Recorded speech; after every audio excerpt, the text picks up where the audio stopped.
इमाम बरी सरकार को इमाम बरी क्यों कहा जाता है? उनके इस लक़ब के पीछे राज क्या है? शहनशाह हिंदुस्तान औरंगजेब आलमगीर ने आपको कैसे पहचाना? इमाम बरी सरकार का असल नाम सैयद अब्दुल लतीफ काज़मी कादरी है। आपको दुनिया इमाम बरी सरकार के नाम से जानती है। आपका सिलसिला नसब 7वीं पुश्त में इमाम हजरत मूसा काजिम अलैहिस्सलाम से मिलता है। आपकी विलादत 1617 ईस्वी बामुताबिक 1026 हिजरी में चकवाल शहर में सैयद सखी महमूद शाह काज़मी के घराने में हुई। ये मुगल बादशाह शाहजहां का अहदे हुकूमत था। आपके वालिद पूरे खानदान समेत चकवाल से हिजरत करके इस्लामाबाद के नवाही गांव कलां तशरीफ ले आए।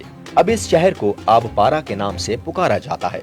आपके वालिद का दरबार भी इसी शहर में मौजूद है। बरी बादशाह, बरी सुल्तान और इमाम बरी के अलकाब आपको दिए गए हैं। ये अलकाब आपको कैसे मिले?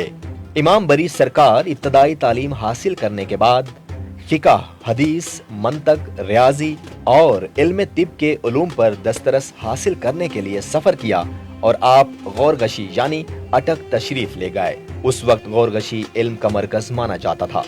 वहां से तालीम हासिल करने के बाद जब आपकी मुलाकात सैयद जमालुल्लाह हयात अलमीर जो गौसे आजम के पोते थे उनसे हुई तो आपने उनकी करामात और उल्फत व मोहब्बत की निगाह से मुतासिर होकर उन्हें मुर्शिद मान लिया।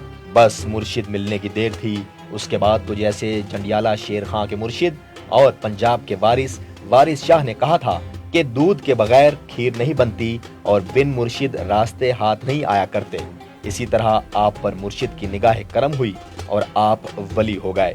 आपको याद होगा कि जिस तरह मौलाना रोम का सारा इल्म हजरत शम्स तबरेज ने पानी में बहा दिया और मौलवी जलालुद्दीन को मौलाना रोम कर दिया, इसी तरह एक मर्तबा आपके मुर्शिद ने आपको चिल्ला काटने का हुक्म दिया। आप नूरपुर के एक गार में चिल्ला कशी में मसरूफ थे जब आपके मुर्शिद ने आपको उठाया और अपने कशफ की तजल्ली से आपके सीने की जानिब निगाह की और फरमाया, इमामुल बर यानी खुश्की का इमाम हो जा। तो उसके बाद आप इमाम बरी के नाम से मशहूर हो गए। आपका जमाना मुगल बादशाह औरंगजेब आलमगीर का जमाना है जो बहुत सख्त गिर बादशाह था। बादशाहों को फकीरों की पहचान कहाँ हुआ करती है? वो तो अपनी धन दौलत में हर वक्त मस्त रहने वाले और हीरे जवाहरात के महल्लात में अतलस व कमख्वाब के बिस्तरों में सोने वाले नाजनीन हुआ करते हैं। लेकिन जब किसी बादशाह के नसीब में किसी फकीर की जियारत लिखी हो तो वो होकर रहती है। इसी तरह एक मर्तबा बादशाह औरंगजेब आलमगीर अपने लाओ लश्कर के साथ एक बस्ती के करीब से गुजर रहा था कि उसे रास्ते में शाम हो गई, तो उसने अपने सिपाहियों को वहीं खैमे लगाने का हुक्म दिया और निहायत वसी पैमाने पर खाना बनवाया और अपने सिपाहियों को कहला भेजा कि बस्ती के सारे लोगों को दावत दी जाए। तमाम लोग बादशाह के साथ खाने में शरीक हुए, लेकिन सिपाहियों ने बताया कि एक साहिब ने इनकार कर दिया है। बादशाह निहायत गुस्सा हुआ कि ये गुस्ताख कौन है और हुक्म दिया कि दोबारा जाकर उस शख्स को मेरे गैज़ो गज़ब के बारे में आगाह करो और मेरे पास आने का हुक्म दो। लेकिन सिपाही जब दोबारा वापस लौटे तो वही जवाब होंठों पे लिए हुए दरबार में हाजिर हुए। इस पर न जाने बादशाह को क्या सूझी कि उसने इस शख्स से खुद मिलने का फैसला किया। जब बादशाह मिलने गया और जाकर पूछा कि क्या तुम ही वो शख्स हो जिसने मुझसे मिलने से और मेरी दावत कबूल करने से इनकार किया है, तो सरकार इमाम बरी ने फरमाया कि हाँ, मैं ही वो शख्स हूँ।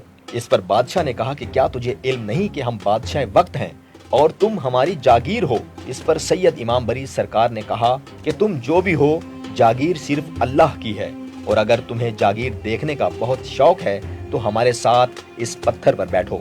जब बादशाह औरंगजेब आलमगीर उस पत्थर पर बैठा तो उसे अपने चारों तरफ हीरे जवाहरात से बना दरबार नजर आया और वो पत्थर जिस पर सैयद इमाम बरी सरकार बैठे थे वो एक बहुत खूबसूरत तख्त की सूरत में नजर आया। तो औरंगजेब आलमगीर सैयद इमाम बरी सरकार से बोले कि माफ कीजिएगा, मैंने आपको पहचाना नहीं था, इसलिए आपके साथ गुस्ताखी कर बैठा। ये सुनकर इमाम बरी सरकार ने औरंगजेब आलमगीर को मुआफ कर दिया और उसके हक में दुआ भी फरमाई। आपकी एक मारूफ करामत ये भी है कि एक मर्तबा आप मवेशी चराने ले गए और मवेशियों को चरने के लिए छोड़ दिया, जबकि खुद दरख्त के नीचे आराम करना शुरू किया। आपके मवेशी एक आदमी की फसल में दाखिल हो गए और उसने जाकर आपके वालिद से शिकायत की। आपके वालिद ने उसकी बात सुनकर कहा कि तुम्हारी फसल को तो हमारे मवेशियों ने कोई नुकसान नहीं पहुंचाया। इस पर उस आदमी ने कहा कि हुजूर, आप खुद चलकर देख लें, वो शख्स जब सैयद इमाम बरी सरकार के वालिद के साथ खेतों की जानिब आया तो उसने एक और ही नजारा देखा। उसने देखा कि सारा मंजर ही बदल चुका है। फसलें तो इसी तरह लहलहा रही हैं और किसी मवेशी ने उन्हें जरा भी नुकसान नहीं पहुंचाया। इस पर वो शख्स बहुत शर्मिंदा हुआ और मुआफी मांगकर वापस चला गया।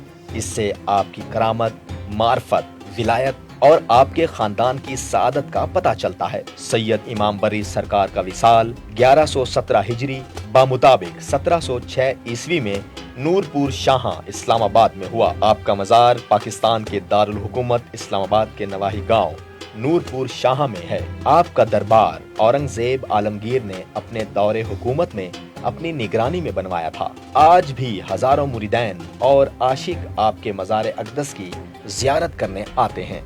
सोशल पाकिस्तान की मज़ीद वीडियोस देखने के लिए हमारे चैनल को लाइक करें, सब्सक्राइब करें और वीडियोस को दोस्तों के साथ शेयर भी लाज़मी कीजिए।